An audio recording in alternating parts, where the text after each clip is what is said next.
Hola from Lola! Whew. Another 35-minute recovery run done. Nice and slow, consistent, easy pace that I did, and I loved it. Before I started running, I actually had a conversation with my daddy, and I feel like what I have spoke about in the past, and he was like, me, about, still stuck to him.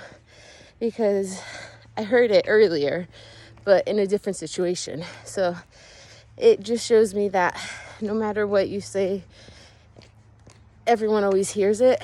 And it's really helpful because it makes a difference. It makes a big difference.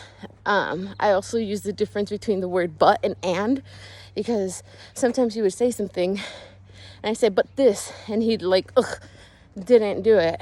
But when I did put the word and after his statement, he felt included. He felt like what he said mattered to me.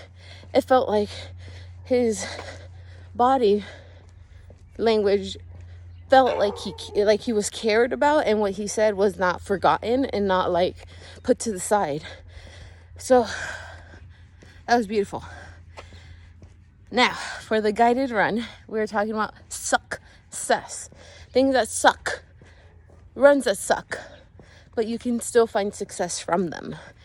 And basically, Coach Bennett wanted you to think of all your bad runs. Think of why they were bad.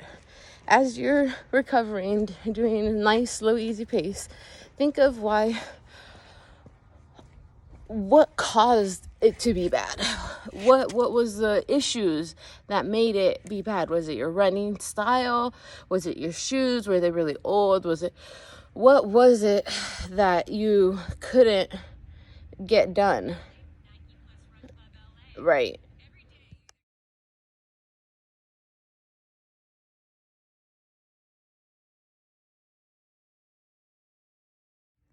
What matters most when it comes to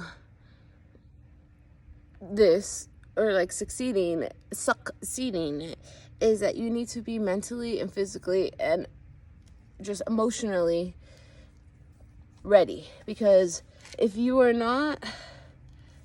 your head, then you won't breathe right, you won't have a good posture, you won't have a good stride.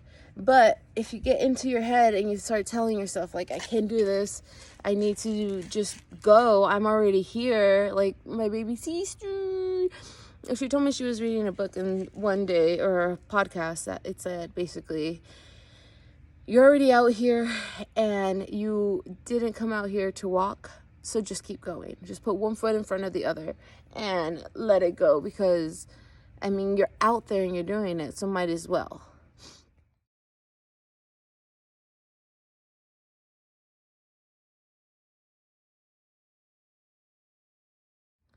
He also wanted you to not only think about like your actual form when those runs were bad, he also wanted you to think about like your environment, think about the weather, the temperature, the time, were you hydrated, were you dehydrated, like everything that could have gone wrong during those bad runs. Think about the negative, think about the thoughts you were thinking of that made you stop, or the thoughts that made you not be able to keep going. Think about all the bad in that bad run, because you still have to face it and you still have to understand it and you still have to go through it and relive it to know what not to do, to know how to get yourself out of it. That's what I got out of the guided a little bit today.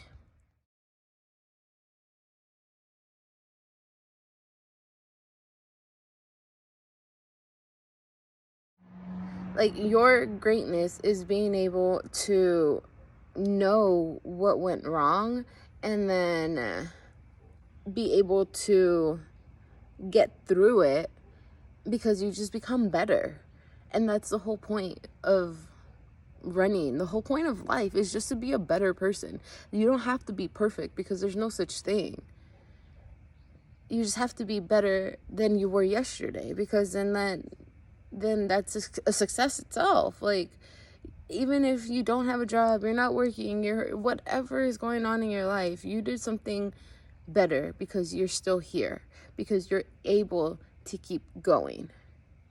It's just beautiful. I love these runs. I really do.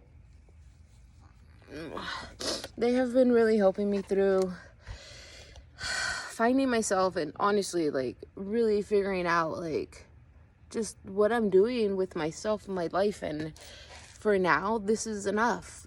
And that's great. That's great.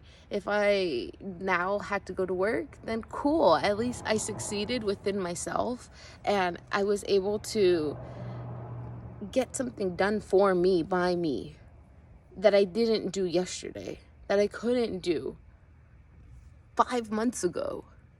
You know what I mean? Like, I'm doing 3.5 miles in 30 minutes. 35 minutes. That's who all can say that the yellow butterfly is back. Oh my god, you guys, yesterday I don't think I talked about it. There is the most beautiful yellow butterfly, yellow and black one, and there was 2 of them, and when they were on top of each other, and it was just craziness. Like, I showed our family these beautiful butterflies, and then I showed my mom, Panda's mom, and then that side of the family, I showed him and that side of the family, and then she was like, oh, who is that with her? And then I was like, oh, I don't know. Like, I don't know. And then I never mentioned that to my daddy, or like on my daddy's side of the family, and then he mentioned or showed a picture of his grandma and my grandma, my ama, and he was like reminiscing on them, and that made us just realize, like, holy moly, that second butterfly was my great grandma. Like, it was my great grandma and my grandma together, and I was able to, like, put my hands underneath them, and they didn't move. They were there for like 30 minutes, and I thought I was super high and just crazy, but it was factual, and I have never been so connected to them, and it was great. I loved it. I appreciated it. And oh man, a lot is going on in life right now, and I feel like it's being helpful to be able to get through it all. And yesterday I hung out with my brother, and that was awesome. Alrighty, but enough about me and all that. Today is another great day in Sunny California. I'm probably gonna go to Home Depot and get some potting soil for our plants because they need it. And then we're gonna be able to get my moss plants going. So I'll probably go to get some of that. And then, yeah. So think of the bed so it can help you get through when you need it the most. But also the fact that you just started is a success in itself. So don't ever let it get you down. Just keep running, keep going, and that's the plan. So I'll see you guys on the next one. Okay, bye.